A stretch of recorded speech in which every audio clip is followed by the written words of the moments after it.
कैसे आप सभी लोग, एक बार फिर से स्वागत था आपका हमारे YouTube channel study with Yogesh में। क्रैश कोर्स का आज डे नंबर 36 है, ठीक है। और मुझे लग रहा था कि हिंदी आपकी एंड हो गई, लेकिन कुछ क्वेश्चन आपके हिंदी में अभी आएंगे, यानी एक दो क्लासेस में आएंगे।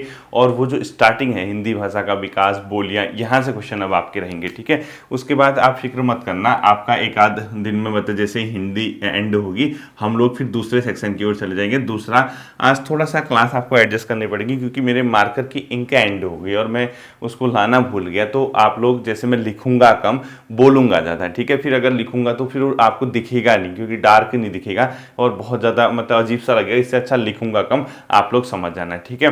पहला क्वेश्चन जो हिंदी से आएगा आज आपका, वो लिखो हिंदी भाषा के विकास का उद्भव, यानी हिंदी भाषा का उद्भव क्रम, यानी जो हिंदी भाषा है, ठीक है, हिंदी है, उसका जो विकास हुआ यानी जो उद्भव हुआ, ठीक है, यानी जिस रूप में वो किसके बाद क्या आया उसका सही क्रम लिखना है आपको, ठीक है। किस रूप में हिंदी भाषा का उद्भव हुआ ये आपको पता होना चाहिए। तो इसका जो क्रम है वो है बच्चों संस्कृत, पाली, प्राकृत, अपभ्रंश। सबसे पहले लिखे हुए संस्कृत पाली, अपभ्रंश, ठीक है, संस्कृत, पाली, अपभ्रंश। और उसके बाद जब आपका ये चरण आया संस्कृत, पाली, अपभ्रंश, तब जाके सौरसैनी और पश्चिमी हिंदी और उसके बाद खड़ी बोली, ठीक है। यानी सौरसैनी, पश्चिमी हिंदी और खड़ी बोली लिखो, ठीक है। सौरसैनी, पश्चिमी हिंदी और खड़ी बोली, पश्चिमी हिंदी और खड़ी बोली, ये आपका हिंदी भाषा का एक क्रम था, ठीक है। इस रूप में हम लोग इस रूप में हम लोग क्या देखते हैं, हिंदी को देखते हैं, यानी संस्कृत, पाली, अपभ्रंश, सौरसैनी, पश्चिमी हिंदी और खड़ी बोली। तो अपने आप में हिंदी कहाँ से शुरू होगी, यहाँ से शुरू होगी ना। तो सौरसैनी, जब भी ऑप्शन आएगा सौरसैनी या अपभ्रंश सौरसैनी आएगा, या कहाँ से इसकी जननी मानी जाती है, वो मानी जाती है अपने आप में संस्कृत से, ठीक है। इसके बाद अगला देखना आप लोग, आपका अगला देखना है, जैसे आप लोगों ने हिंदी का देखा, ये क्रम रहता है, ठीक है। कहाँ से शुरू हुई अगर पूछता है संस्कृत से, तो सौरसैनी के बाद हिंदी अपने आप में क्या हो जाती है बच्चों, शुरू हो जाते हैं। नेक्स्ट लिखना है आपको हिंदी किस भाषा परिवार से संबंधित है, यानी हिंदी का क्या लिखना है आपको, भाषा परिवार। भाषा परिवार जो हिंदी है बच्चों वो है भारोपी भाषा परिवार से, भारत और यूरोप, यानी भारोपी बोलते हैं इसको, ठीक है। भारोपी भाषा परिवार से अपने आप में क्या है, संबंधित है। नेक्स्ट क्वेश्चन आपने लिखना है हिंदी में अधिकांश शब्द कहाँ से लिए गए हैं, संस्कृत से। लिखो हिंदी के अधिकांश शब्द कहाँ से लिए गए हैं अपने आप में, संस्कृत से। किससे लिए गए, हिंदी के अधिकांश शब्द संस्कृत से लिए गए हैं, ठीक है। नेक्स्ट लिखना है इसी प्रकार से, पाली जो है ना बच्चों किस धर्म से संबंधित है, बौद्ध धर्म से संबंधित लिख दो। पाली जो है, पाली किस धर्म से संबंधित है, बौद्ध धर्म से। पाली किस धर्म से संबंधित है, बौद्ध धर्म से, ठीक है। इसके बाद जो आपका नेक्स्ट क्वेश्चन आता है वो क्या आता है, जो अपभ्रंश का टाइम है वो कब से कब तक माना जाता है लगभग। लिखो हिंदी अपभ्रंश का समय जो है वो माना जाता है बच्चों 500 ईसा पूर्व, यानी 500 BC, यानी ईसा पूर्व से लेकर 1000 AD तक, यानी ईसा तक, ठीक है। ये इसका क्या माना जाता है, टाइम पीरियड माना जाता है। यानी 500 ईस्वी पूर्व से 1000 ईस्वी तक का जो समय है वो अपभ्रंश का क्या माना जाता है, टाइम पीरियड माना जाता है। इसको भी आप लोग क्या रखना है, ध्यान में रखना है, ठीक है। इसके बाद आता है आधुनिक भारतीय जो भाषाएं हैं, अगर कभी पूछेगा जैसे ये सब आधुनिक भारतीय भाषाएं वो कहाँ से शुरू होती है, अपभ्रंश और सौरसैनी से, ठीक है। तो लिखो आधुनिक भारतीय भाषाओं का विकास,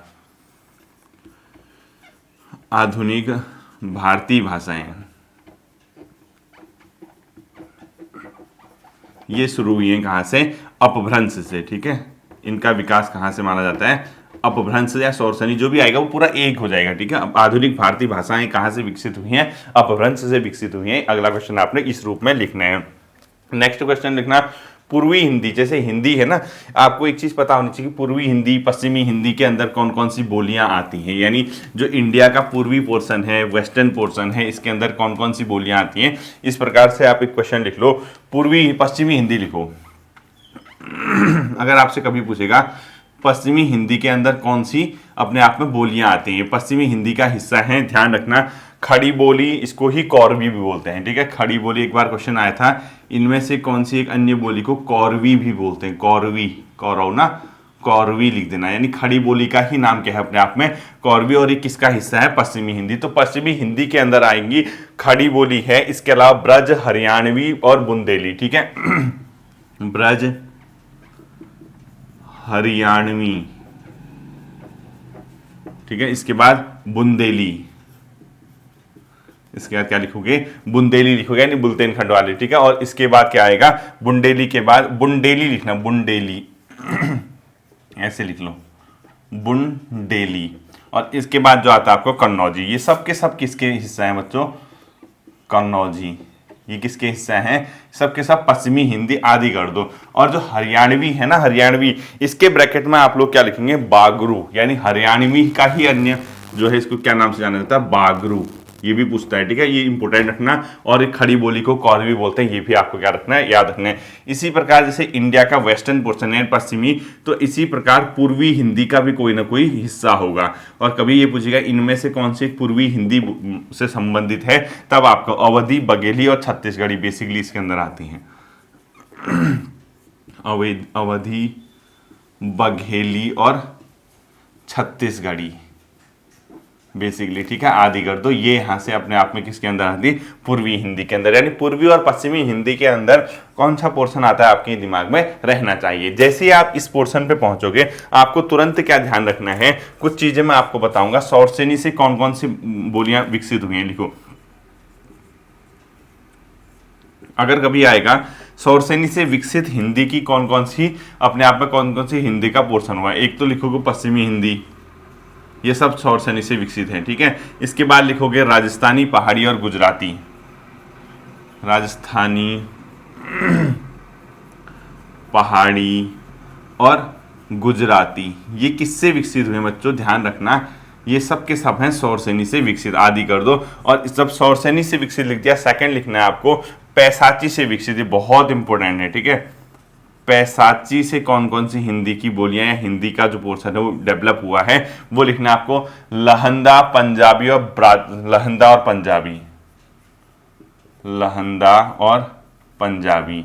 एक बार क्वेश्चन आया था कि जो ये पंजाबी या लहंदा है, किससे मतलब डेवलप मानी जाती है, पैसाची से। इसी प्रकार से एक तीसरा है, वो है ब्राचड़, ब्राचड़ से विकसित हुआ सिंधी, ब्राचड़ से विकसित हुआ क्या, सिंधी लिख लो। यानी अगर क्वेश्चन ये आएगा ब्राचड़ से कौन सी अपने आप में बोली विकसित हुई थी, तो आपको ये पता होना चाहिए। तो सिंधी जो है, सिंधी के जो इलाके में बोला जाता है, वो इसी का क्या है, डेवलप्ड रूप है, ठीक है। महाराष्ट्री आपको पता होगा, मराठी, महाराष्ट्री, ये तो पता ही होगा आपको, मराठा, ठीक है, ये कोई आपको बताने की जरूरत नहीं है।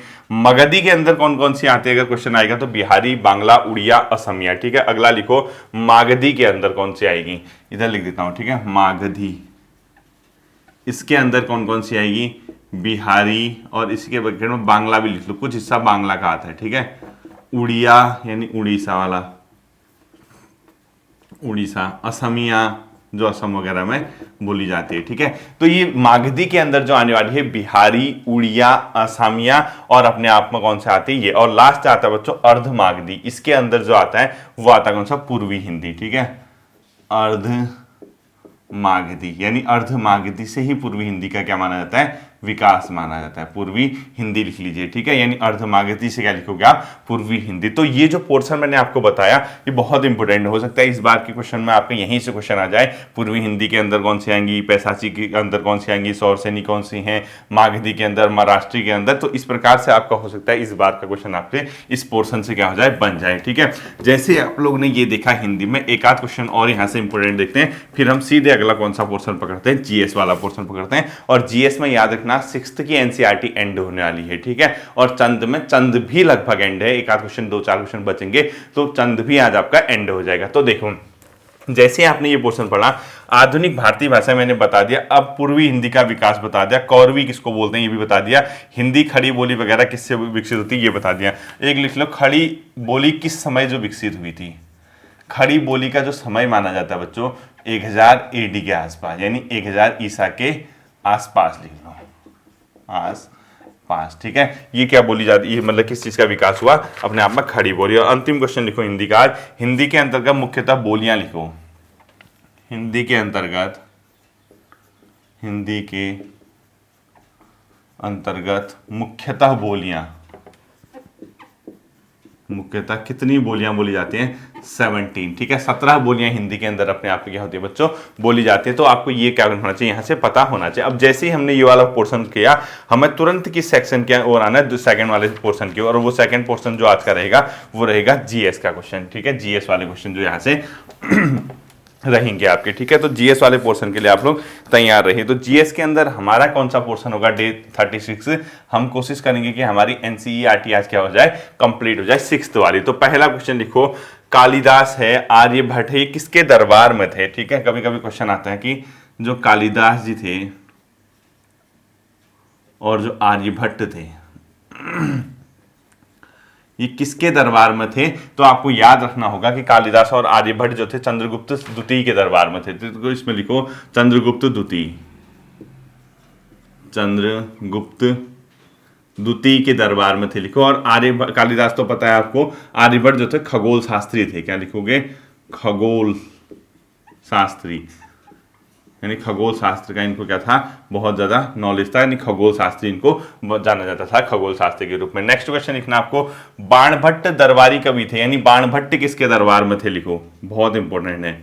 बाणभट्ट किसके दरबारी कवि थे, हर्षवर्धन, हर्षवर्धन के दरबारी कवि लिखना है, ठीक है। दरबारी कवि ये कौन थे, बाणभट्ट जी थे। और हिस्ट्री का ही टाइम इसमें टाइम टेकिंग होगा, ठीक है। अगला लिखो, हर्षवर्धन की जीवनी हर्षचरित्र किसने लिखी, यानी इसके नीचे लिखो, इनके द्वारा हर्षचरित्र की रचना की गई, की रचना। कभी क्वेश्चन आएगा कि हर्षचरित्र की रचना किसने की, तो आंसर होना चाहिए बाणभट्ट। और किसकी जीवनी है ये, हर्षवर्धन की जीवनी है, यानी आपको ये पता होना चाहिए हर्षवर्धन की जीवनी, हर्षचरित्र किसके द्वारा लिखी गई है, बाणभट्ट के द्वारा लिखी गई है। नेक्स्ट क्वेश्चन आता है, एक मोस्ट इंपोर्टेंट लिखना, जैसे एक नर्मदा नदी था ना, वहां पर सम्राट हर्ष के दक्षिण की ओर बढ़ने, यानी जब हर्षवर्धन अपना साम्राज्य फैला रहा था, क्योंकि नॉर्थ में शासन करता था, हरियाणा वगैरह के इलाका, इंद्रप्रस्थ का इलाका, यानी ये जो दिल्ली मेरठ हरियाणा, यहाँ से वो साउथ की ओर बढ़ रहा था। तो साउथ इंडिया की ओर बढ़ते हुए जब नर्मदा नदी पे पहुंचा एमपी के इलाके में, वहां से दक्षिण भारत का एक राजा आया जिसने उसको दक्षिण की ओर बढ़ने से रोका, उसका नाम लिख लिया, ठीक है। अगला क्वेश्चन लिखना, नर्मदा नदी पर सम्राट हर्ष के दक्षिण की ओर बढ़ने की कोशिश को किसने रोका, लिखो नर्मदा नदी पर हर्ष को दक्षिण की ओर बढ़ने से रोका।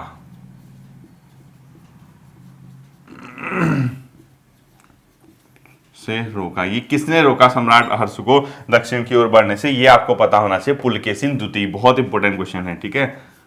पुलकेशिन सेकंड, यानी पुलकेशिन द्वितीय ने नर्मदा नदी के तट पर जो है अपने आप में हर्षवर्धन को दक्षिण भारत की विजय की ओर बढ़ने से क्या कर दिया, रोका था। ये आपको पता होना चाहिए, ठीक है। अगला जो क्वेश्चन आता है यहां से वो लिखना है, एहोल किन राजाओं की राजधानी थी,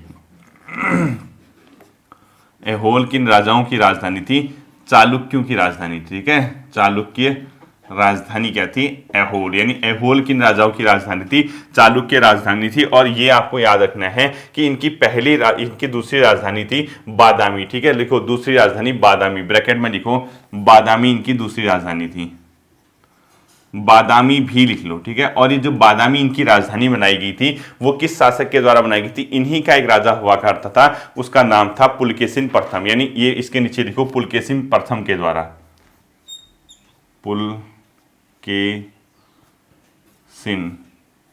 प्रथम के द्वारा। यानी अगर दोनों तरीके से क्वेश्चन आपको, बादामी किसकी राजधानी थी और एहोल जो है किसकी राजधानी थी, और किसके द्वारा इसको, पुलकेशिन प्रथम के द्वारा बादामी को अपना इनकी क्या बनाया गया था, राजधानी बनाया गया था, ठीक है। इसके बाद जो अगला क्वेश्चन आता है बच्चों, वो चालुक्यों का राज्य किन नदियों के बीच स्थित था, कृष्णा और तुंगभद्रा लिखो, चालुक्य राज्य लिखो। जो अभी वर्तमान में कृष्णा नदी है और जो तुंगभद्रा है, तुंगभद्रा, ठीक है, के मध्य इनका क्या था, राज्य था, के मध्य, ठीक है। कृष्णा प्लस तुंगभद्रा के मध्य किनका राज्य फैला था? चालुक्यों का राज्य था। और ये जो पूरा का पूरा इलाका था ना, जो कृष्णा और तुंगभद्रा के मध्य का इलाका था, वो अपने आप में रायचूर कहलाता था, यानी रायचूर दोआब। ठीक है, इसको पूरा का पूरा क्या बोलते थे? ब्रैकेट में लिखो, रायचूर दोआब। दोआब मतलब नदियों के बीच का इलाका। ठीक है, इसको बोला जाता था रायचूर दोआब का इलाका था। चालुक्य का साम्राज्य इस ओर फैला था। अगला क्वेश्चन लिखना है मोस्ट इंपोर्टेंट, रवि कीर्ति किसके दरबारी कवि थे? मोस्ट इंपोर्टेंट कर देना, रवि कीर्ति किसके दरबारी कवि थे?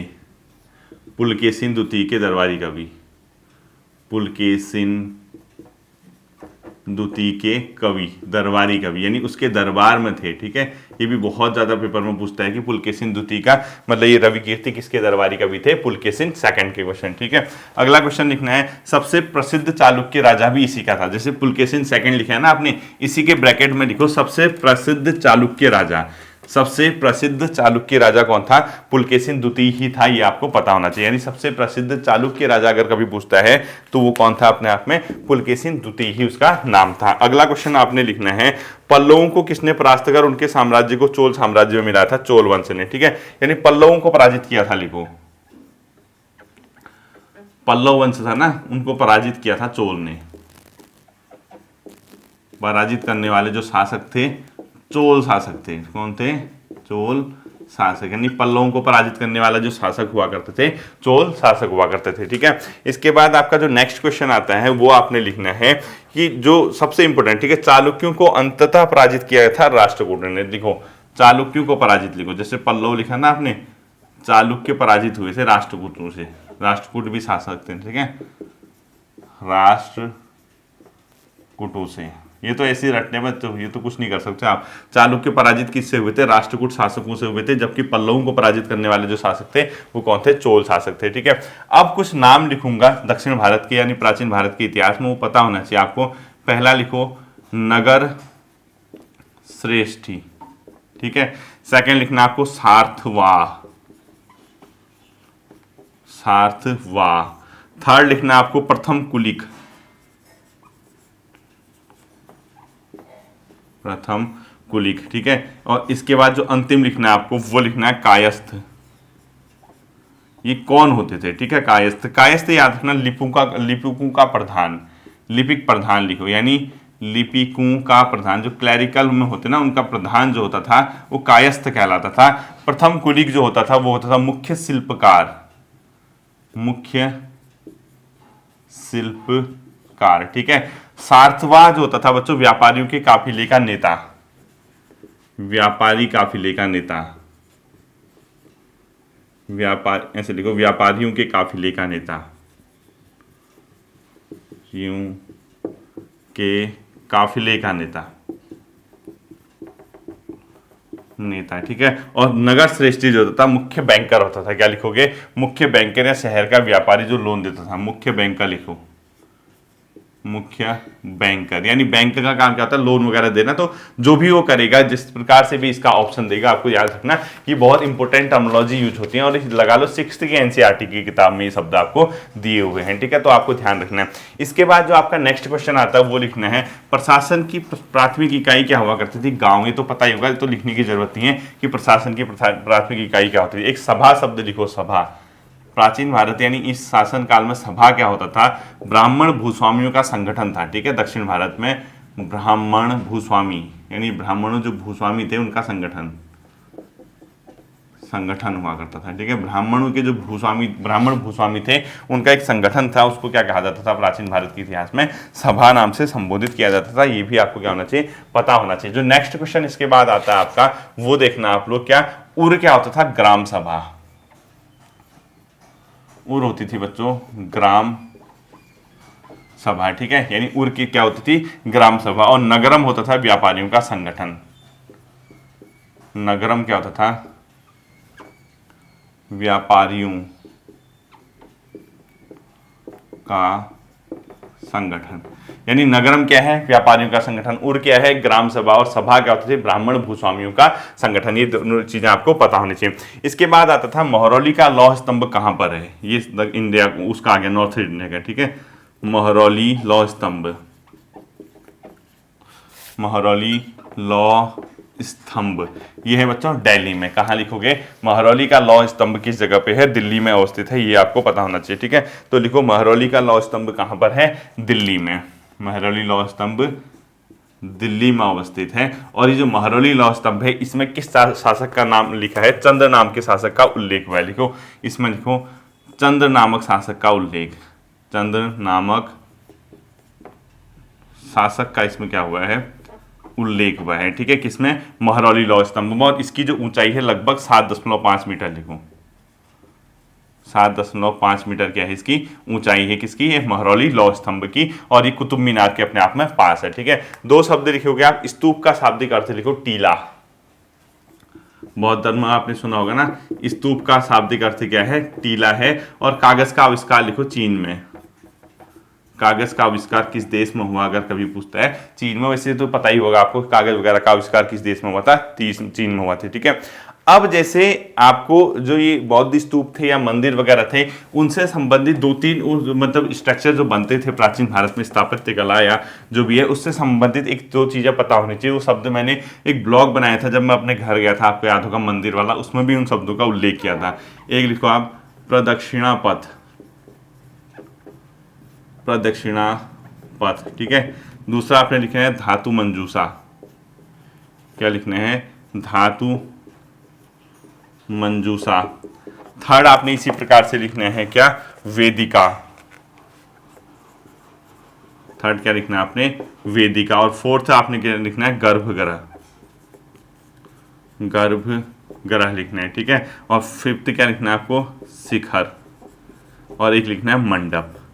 ये प्राचीन भारत में जो स्थापत्य कला है ना, उनसे संबंधित टर्मिनोलॉजी है। ठीक है, गर्भगृह किस स्थान को कहते थे जहां पे मुख्य देवता को रखा जाता होगा? आप लोग ने आजकल अपने घरों में, जैसे आप लोग मंदिर वगैरह जाते होंगे, जिस स्थान पे मेन आपके प्रभु होते हैं, देवता होते हैं, उस स्थान को क्या बोला जाता है? गर्भगृह बोला जाता है। तो आप लोग लिख लीजिए। देखिए अब हमने ये पता करना, तो सबसे पहले आप लोग गर्भगृह वाला लिख लीजिए। मंदिरों का सबसे महत्वपूर्ण भाग जहां देवी देवताओं को रखा जाता था। देखो महत्व, जहां देवी देवताओं को रखा जाता था, यानी मुख्य भाग जहां देवी देवताओं को रखा जाता था, को क्या किया जाता था? रखा जाता था। ठीक है, ये सबसे इंपॉर्टेंट है। और ये जो शिखर है, अब जैसे आप लोगों ने देखा होगा जहां पर देवता रखे हैं, उसके ठीक ऊपर में ऊंचा एक होता है टीला टाइप का, वो मंदिर के ऊपर छत देखना, ऊंचा सा पोर्शन होता है। किसी भी मंदिर, सुरकंडा मंदिर में देख लो, कहीं भी देख लो, जैसे जहां पे मंदिर होगा ना, उसी के ठीक ऊपर में होता है ऊंचा वाला ना, तो उसको शिखर बोला जाता है। तो ठीक है, तो शिखर के आगे सीधे सीधे आप लोग लिखो गर्भगृह के काफी, गर्भगृह से ठीक ऊपर का स्थान, गर्भगृह के ठीक ऊपर, ये क्या होता था? मतलब अपने आप में शिखर। तीसरा मंडप। मंडप क्या होता है बच्चों? जैसे आप लोगों ने देखा होगा ना, जैसे आपने मंदिर के अंदर हम लोग प्रवेश करते हैं, जैसे एंट्री करते हैं, तो जहां पे मुख्य देवता होते हैं, उस मुख्य देवता से बाहर थोड़ा सा स्पेस होता है, बाहर वाले पोर्शन में, जहां पे भजन कीर्तन वगैरह भी करते हैं लोग, तो वो मंडप होता है। एक प्रकार का सभागार लिख लीजिए। तो इसमें लिख लीजिए यह एक सभागार होता था जहां लोग इकट्ठा होते थे। ठीक है, आप लोग वैसे प्रैक्टिकली समझना, अगर रट के करोगे नहीं होगा। सभागार जहां लोग इकट्ठा होते थे। आप लोग जैसे देखना, मंदिर होता है, मंदिर मेन मंदिर से बाहर नहीं होता, बहुत स्पेस होता है बाहर की ओर। ठीक है, उसके बाद सीढ़ियां होती है, फिर हम मेन मंदिर पे जाते हैं, उसके बाहर जो होता है और उसी मंदिर के अंदर होगा। ठीक है, वो क्या कहलाता था? सभागार कहलाता था। वेदिका क्या होती है? वेदिका जो होती है बच्चों, प्रदक्षिणा पथ को रेलिंग से घेर दिया। अब देखो एक चीज होना चाहिए, प्रदक्षिणा पथ क्या होता है? जैसे सपोज ये मंदिर है, ये मंदिर है, ठीक है, यहाँ इसके चारों ओर चक्कर नहीं लगाते, हम फेरे टाइप के लगाते हैं, इस प्रकार से चक्कर घूमते हैं इसके, इसको बोलते हैं प्रदक्षिणा पथ। ठीक है, तो लिखो प्रदक्षिणा पथ के आगे लिख लो आप मतलब ये बच्चों परिक्रमा हेतु बना वृत्ताकार पथ। लिखो परिक्रमा हेतु बना वृत्ताकार पथ।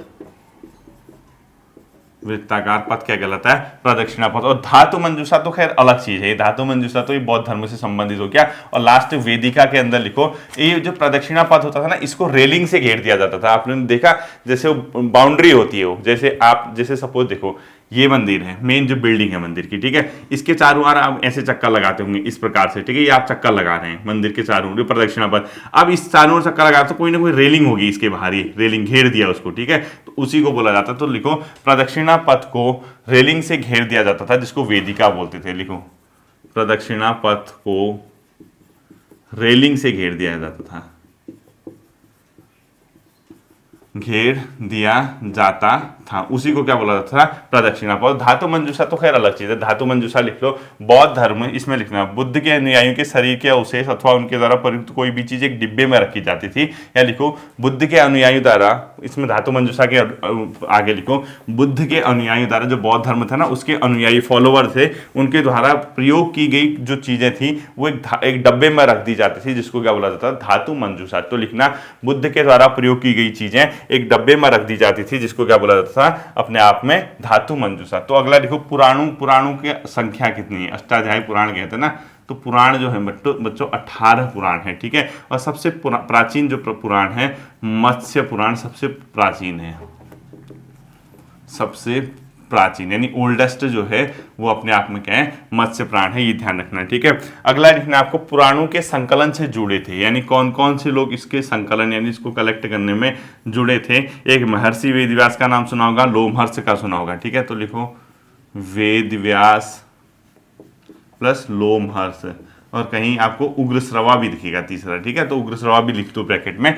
बेसिकली वेदव्यास और लोमहर्ष है, ठीक है। अगला लिखना आपको जो श्री कंठ चरित्र महाकाव्य मखकोश की रचनाएं किसके द्वारा की गई हैं, लिखो श्री कंठ चरित्र महाकाव्य प्लस मखकोश की रचना, ये जो की है बच्चों, ये की है मंखक की है, जो कश्मीर के संस्कृत मतलब महाकवि हैं, ठीक है, मंखक के द्वारा। और मंखक के ब्रैकेट में लिखो कश्मीर के संस्कृत विद्वान हैं, कश्मीर के संस्कृत महाकवि इनके द्वारा इसकी रचनाएं की गई। किसकी, श्री कंठ चरित्र महाकाव्य और मखकोश की रचना। अगला क्वेश्चन लिखना आपको आर्यभट्टियन पुस्तक किसके द्वारा लिखी गई है, आर्यभट्ट के द्वारा, जो कि गणित तथा खगोल शास्त्र पे है, ठीक है। सीधे लिखो आर्यभट्टियम, ये किस चीज से संबंधित है, गणित प्लस खगोल शास्त्र से, खगोल शास्त्र से संबंधित है। और जो आर्यभट्टियम लिखा है ना, इसके ब्रैकेट में लिखो आर्यभट्ट के द्वारा रचित इसकी रचना की गई, ठीक है।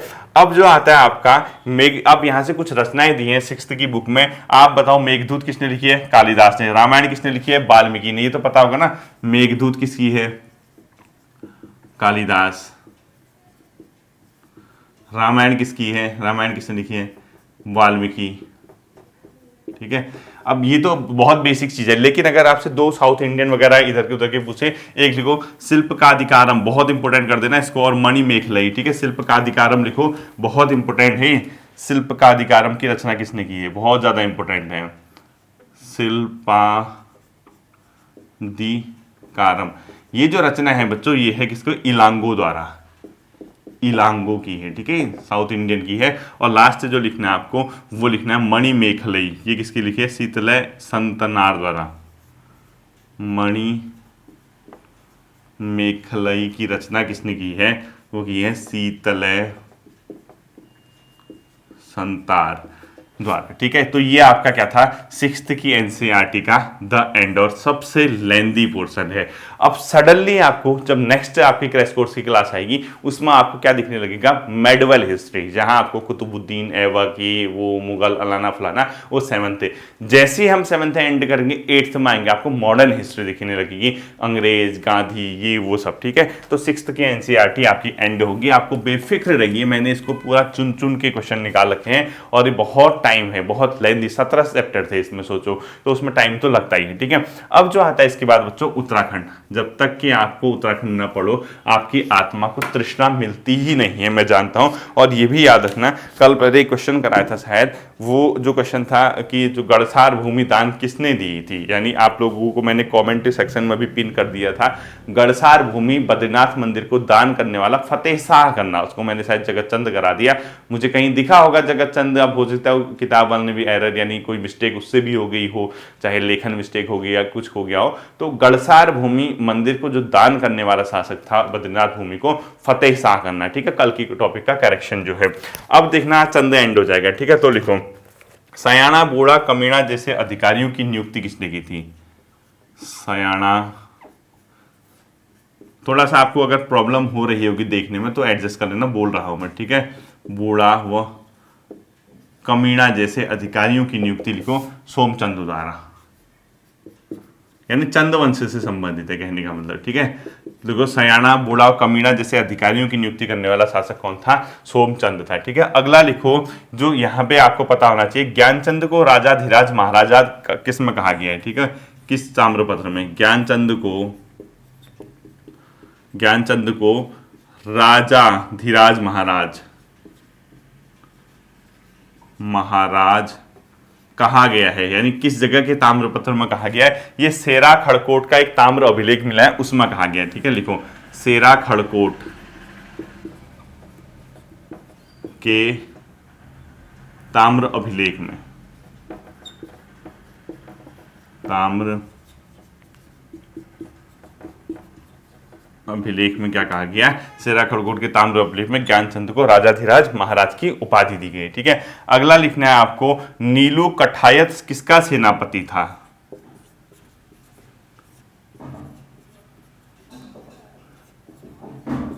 नीलू कठायत किसका सेनापति था? ये था बच्चों किसका?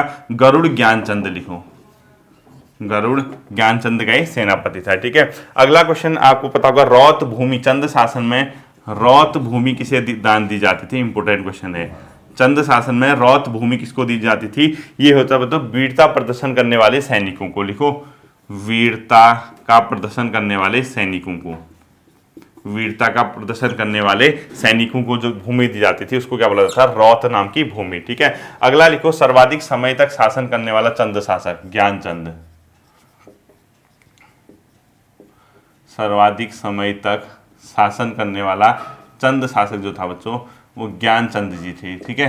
यानी इनको बहुत ज्ञान था कैसे शासन करना है, इसीलिए इनको ज्ञानचंद कहा गया। आप सही सीरियस मत ले लेना, ठीक है। बस आपको पता होना चाहिए कि ज्ञानचंद ने सबसे लंबे समय तक शासन किया।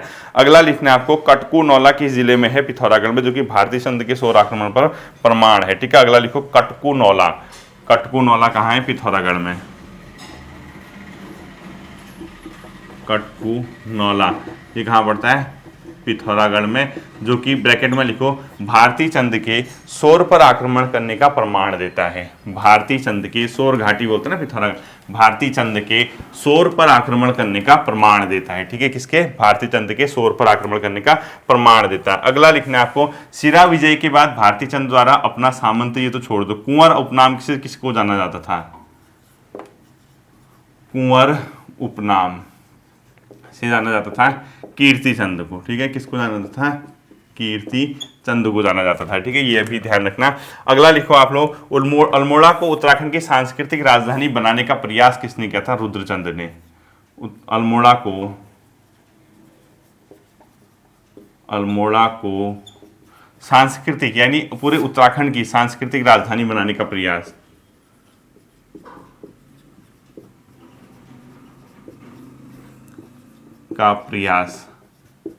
करने वाला शासक जो था वो था अपने आप में रुद्रचंद जी थे, ठीक है। यानी इसको किसने कोशिश की थी?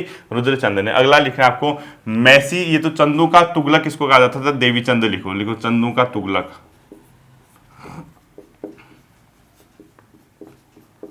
ये किसको कहा जाता था? देवी चंद को, ठीक है। चंद का तुगलक कहा जाता था। नेक्स्ट क्वेश्चन लिखना है, हवलबाग का युद्ध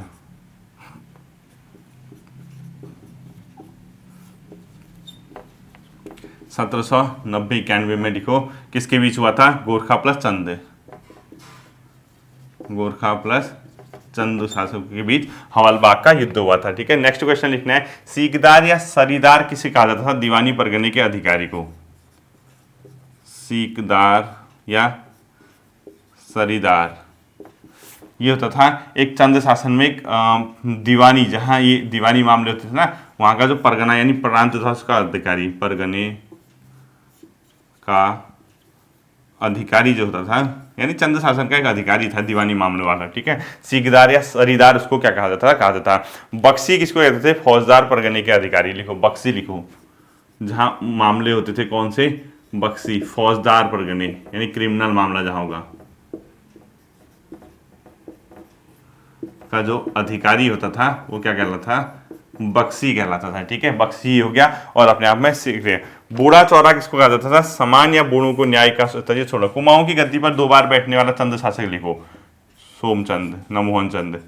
कुमाऊं की गद्दी पर 2 बार कौन सा शासक बैठा था? मोहन चंद बैठा था। ठीक है, अगला लिखना है आपको मोहन चंद। अगला लिखा है कौन सा गढ़वाल नरेश, मोस्ट इंपोर्टेंट कर देना, कौन सा गढ़वाल नरेश कुमाऊं की गद्दी पर भी बैठा? कौन सा गढ़वाल नरेश कुमाऊं की गद्दी पर भी बैठा? यानी शासक तो था गढ़वाल का, लेकिन कुमाऊं की गद्दी पर भी बैठा। प्रद्युम्न शाह। क्या लिखोगे? प्रद्युम्न शाह। तो इसको आंसर आना चाहिए आपको प्रद्युम्न शाह, यानी ऐसा पूरा लिखना है कौन सा गढ़वाल नरेश कुमाऊं की गद्दी पर भी बैठा, कुमाऊं की गद्दी पर भी बैठा, तो प्रद्युम्न शाह। ठीक है, प्रद्युम्न शाह इसका क्या हो जाएगा? आंसर हो जाएगा। ये प्रद्युम्न शाह कुमाऊं की गद्दी पर भी बैठा था। ठीक है, अगला लिखना आपको कटकाली प्रथा किसने शुरू की? भारती चंद। कटकाली प्रथा भारती चंद ने शुरू की। ठीक है, चंदू के समय ताड़ कर लिया जाता था सूती एवं ऊनी वस्त्रों से। लिखो ताड़ कर। क्या लिखोगे? ताड़ कर किससे लिया जाता था? सूती प्लस ऊनी वस्त्र बुनकरों से। कौन सा कर लिया जाता था? ताड़ नाम का कर लिया जाता था सूती और ऊनी वस्त्रों के बुनकरों से। ठीक है, अगला जो क्वेश्चन लिखना है अंतिम कत्यूरी शासक सुखलदेव की हत्या। लिखो अंतिम कत्यूरी शासक सुखलदेव। अंतिम क्या था? ये कत्यूरी शासक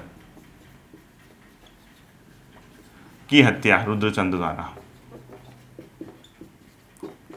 रुद्रचंद के द्वारा की गई थी। ठीक है, और लास्ट लिखना है हर्षदेव जोशी किस चंद राजवंश के प्रशासन में था? मोहन चंद। लिखो हर्षदेव जोशी किस चंद्रवंश के? ये तो लिखना नहीं है, तो 2-3 किस्म रहा, वैसे जरूरी नहीं है।